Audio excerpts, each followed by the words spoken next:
Marriage felt like a promise carved in stone, unchangeable, unbreakable, eternal. I built my life around that belief, around Emma. Love wasn't just a feeling. It was the air I breathed, the foundation beneath my feet. We had history, memories woven together so tightly that I thought nothing could unravel them. But I was wrong. It started with small things. The way she held her phone tighter, her once open laughter now hushed and guarded. The perfume clinging to her skin wasn't hers. The lingering scent of a foreign cologne burned my senses. Doubt crept in like a slow poison. Late meeting, she'd say. Traffic was terrible. Sorry, I fell asleep at the office. Excuses stacked up, flimsy as paper, yet I wanted to believe her. Love made fools out of men like me, blind to reality until truth smashed through like a wrecking ball. One evening, as she stood by the window, scrolling her phone, a name appeared on the screen. My stomach knotted. Ethan. I forced my expression into calm indifference. Who's Ethan? Her fingers tightened around the device before she turned, forcing a casual smile. Just a coworker. Lies. Something in her tone felt rehearsed, too smooth, too prepared. I nodded, pretending to accept her answer, but the crack had formed. Suspicion became my shadow, whispering in my ear at all hours. I started watching, waiting. If my gut was right, then my world wasn't just cracking, it was about to shatter. The first sign of betrayal. I should have confronted her then. Instead, I tested her. One Friday evening, I suggested dinner at her favorite restaurant. She hesitated, eyes darting toward her phone before forcing another plastic smile. Rain check? I have to stay late. Stay late? Again? Feigning understanding, I kissed her forehead. Of course. That night, instead of heading home, I followed her. The city lights blurred through my windshield as I trailed her car, keeping a careful distance. My pulse pounded, adrenaline roaring through my veins. She didn't drive to work. Instead, she pulled into the parking lot of a high-end hotel, a place reserved for affairs and secret. My grip tightened on the steering wheel as I watched her step out, glancing around nervously. Then, he appeared. Ethan. Tall, broad-shouldered, exuding an arrogance that made my stomach churn. His presence was suffocating, a man who walked through life like the world owed him something. He greeted her with a smirk, fingers grazing her waist in a way that sent rage clawing up my throat. Emma laughed, soft, flirty, the sound meant only for me once upon a time. I clenched my fist. My heart screamed for confrontation, for justice. But revenge, true revenge, required patience. I took my phone, snapped a picture, and left. The weight of deception. That night, I lay in bed, staring at the ceiling as she slipped beneath the covers beside me. Her skin smelled different. Not like her usual vanilla lotion, but something muskier, foreign, him. I turned away, bow rising in my throat. She whispered a soft goodnight, voice laced with deceit. I didn't answer. In the morning, she kissed my cheek before leaving for work. As soon as the door clicked shut, I grabbed my laptop and started digging. Ethan Cross. Wealthy. Charming. Dangerous. A notorious womanizer who thrived on stealing wives from their husbands. Married women were his playground, their loyalty nothing more than a challenge he took pride in breaking. He wasn't just some random fling, he was a predator. And my wife? Just another conquest. I refused to be another man left in ruins. If Ethan thought he could steal what was mine and walk away untouched, he had no idea who he was dealing with. Setting the trap. That night, I played my part. Romantic dinner, wine poured, candles flickering between us. Emma fidgeted, her smile forced. She thought she had won, that I remained blissfully ignorant. I raised my glass. To us. Hesitation flickered in her eyes before she clinked her glass against mine. To us. Lies tasted like cheap wine. She didn't know I had already hired a private investigator. Didn't know I had access to her messages. Didn't know I had read every single one. Her affair wasn't new. It had been happening for months. Hotels, secret meetings, whispered confessions of passion while I sat at home like a fool. But she had underestimated me. Ethan had stolen my wife.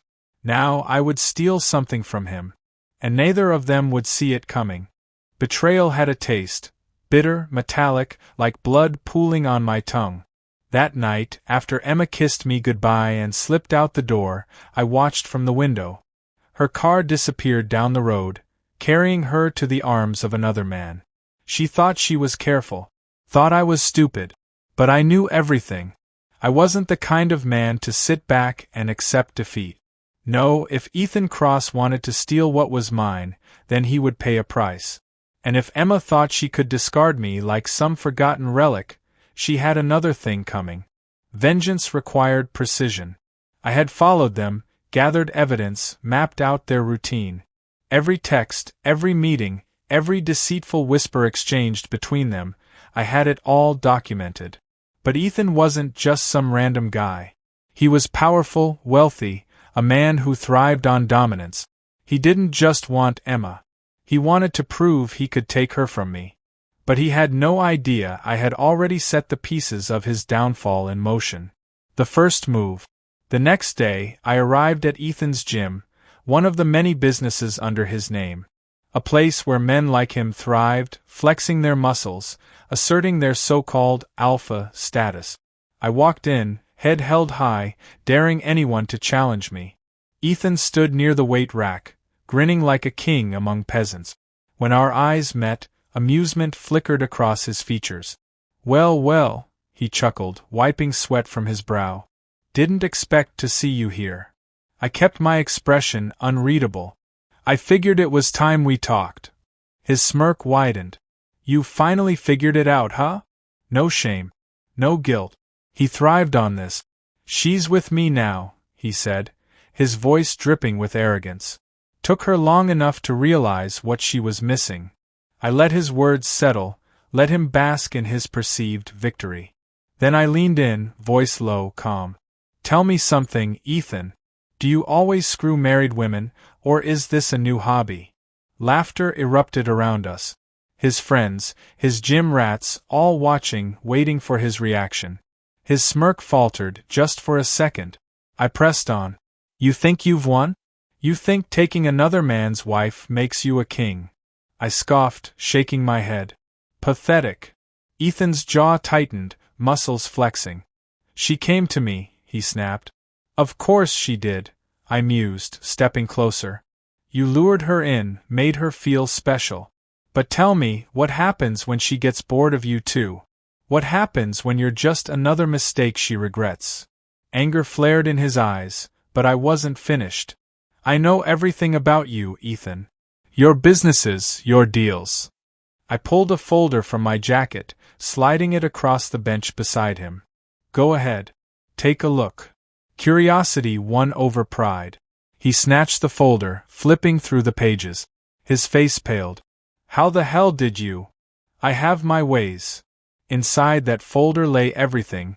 His fraudulent business transactions, his illegal dealings, the skeletons he had desperately tried to keep buried. I had exposed them all. "You think taking my wife was your greatest achievement?" I chuckled darkly. "I just took everything from you." The crack in his armor. Ethan was silent, his hands gripping the papers so tightly they crumpled. "You have nothing," he finally sneered, though the edge of fear in his voice betrayed him. "This won't hold up in court." I smirked. "Who said anything about court?" His eyes darted around, as if searching for an escape. "I sent copies," I continued, voice steady. "To the police. To your investors. To your clients. Right now, they're all learning exactly who you are." The blood drained from his face. "You son of a—" He lunged, fury twisting his features. I dodged, swift and effortless, watching as he stumbled forward. "Careful," I taunted. "Wouldn't want your little fan club to see you lose control." People were watching now, whispers spreading like wildfire. The mighty Ethan Cross exposed. Weak. Powerless. He clenched his fists but didn't strike. He knew better. I leaned in one last time. "Enjoy what little time you have left." Then I turned, walking away as the walls of his empire began to crumble around him. The second move. Emma called me that night. Her voice was frantic. Ethan disappeared. He won't answer my calls. I let a slow smile spread across my lips. Strange, I mused. Maybe he's busy. I could almost hear her panic through the phone. She had put all her faith in Ethan, believing he was her ticket to a better life. But now, that life was disintegrating before her eyes. Can we talk? She whispered. I let the silence drag out before finally answering. No. Then I hung up.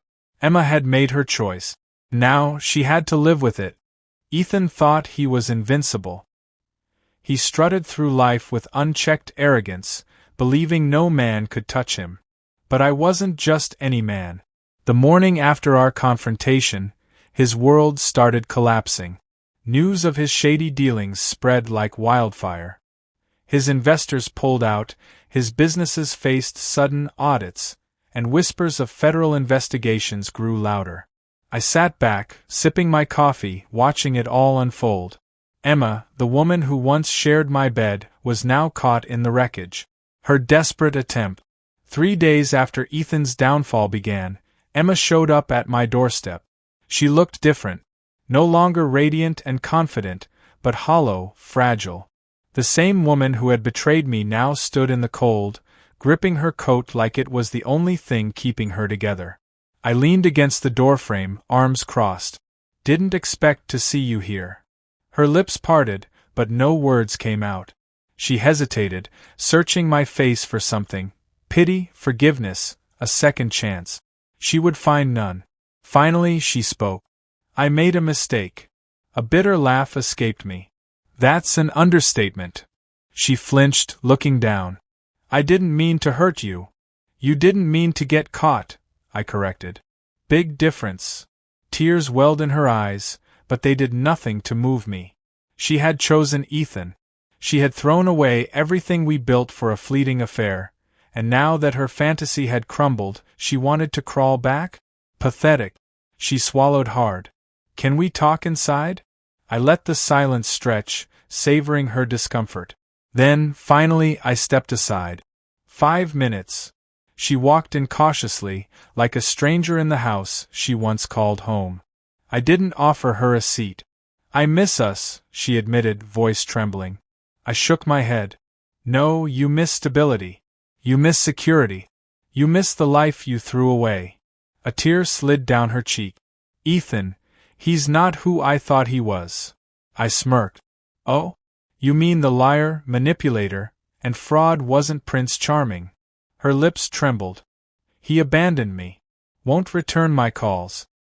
His money's tied up in legal trouble. There it was, the real reason she was here. Emma didn't love me. She was just scared of being alone. You made your choice, I said, voice firm. And now you live with it. Her tears came harder now. I still love you. I chuckled darkly. You don't even know what love is.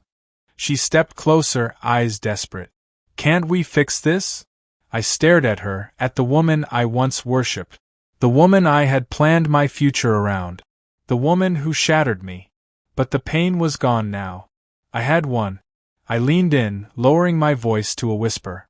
You already lost me. Emma sobbed as I walked to the door and opened it. She hesitated, hoping for mercy. I gave her none. With one last look, she stepped outside, shoulders hunched in defeat. Then I closed the door. Forever. The final blow. Ethan thought he could steal my wife, ruin my life, and walk away unscathed. But I wasn't finished yet. The documents I sent to authorities were only the beginning. His past was riddled with sins, illegal dealings, unpaid debts, betrayals that left enemies in his wake. And I had made sure they all knew where to find him. The night after Emma's visit, I received a message from an unknown number. He's done. A smile spread across my lips. Ethan Cross had spent years believing he was untouchable. Now he was just another fallen king. And I had just begun. Ethan Cross had always played the game like he was untouchable. He moved through life like a king, taking what he wanted, laughing in the face of consequences. But kings only rule as long as their enemies allow it. And I had never been one to kneel. His final descent, the message I received, "He's done," was just the beginning. Ethan wasn't just losing his wealth. He was losing everything. His assets were frozen. His businesses collapsed. The people who once admired him now whispered about his downfall, eager to distance themselves. And the most satisfying part? He had nowhere to run. I sat in my car outside one of his properties, watching as he stumbled out of his once pristine penthouse. His expensive suit was wrinkled, his face pale with exhaustion. Gone was the arrogant predator who had stolen my wife. In his place stood a desperate man, cornered, broken. I stepped out of the car, walking towards him with slow, deliberate step. He saw me, and for the first time, fear flickered in his eyes. "Thought I'd check in," I said casually, hands in my pockets. Ethan forced a smirk, but it didn't reach his eyes. "Come to gloat?" I tilted my head. "Gloat? No. Just wanted to see the moment you realized." I stepped closer, lowering my voice. "You were never the alpha." His jaw clenched. "You think you won?" I chuckled. "I don't think. I know." He exhaled sharply, rubbing a hand down his face. "I'll rebuild." "No, you won't," I said, shaking my head. "You burned too many bridges. Nobody trusts you. Nobody fears you. You're done, Ethan." Silence stretched between us. For the first time since this all began, he had nothing to say. Emma's regret. Days passed. The dust settled. Ethan disappeared from the public eye, his name becoming a cautionary tale. Emma, on the other hand, wasn't done trying. She called. She texted. She even showed up at my work once, standing outside in the rain like some tragic love story character. I ignored it all. But one night, I found her sitting on my porch, a bottle of wine beside her. Her eyes were red, her hair a mess. I sighed, stepping outside. "You should go." She shook her head. "I just need to talk." I crossed my arms. "Why? What's left to say?" She looked at me, truly looked, as if searching for the man who once loved her. But he was gone. "I ruined everything," she whispered. I nodded. "Yeah, you did." Tears slipped down her cheeks. "Do you really hate me?" I exhaled, shaking my head. "No. But I don't love you either." She broke then, sobbing into her hands. "I thought he was better. I thought I was missing out." A bitter smile tugged at my lips. "And now?" She looked at me, eyes hollow. "Now I just miss us." But there was no us anymore. She had chosen her path. And I had chosen mine. I opened the door behind me. "Goodbye, Emma." For the second time, she walked away. And this time, I didn't watch her leave. A new beginning. Ethan was ruined. Emma was nothing but a memory. And me? I was finally free. As I stood on my porch, watching the city lights flicker in the distance, I felt something I hadn't in a long time. Peace. I had won. But more importantly, I had moved on.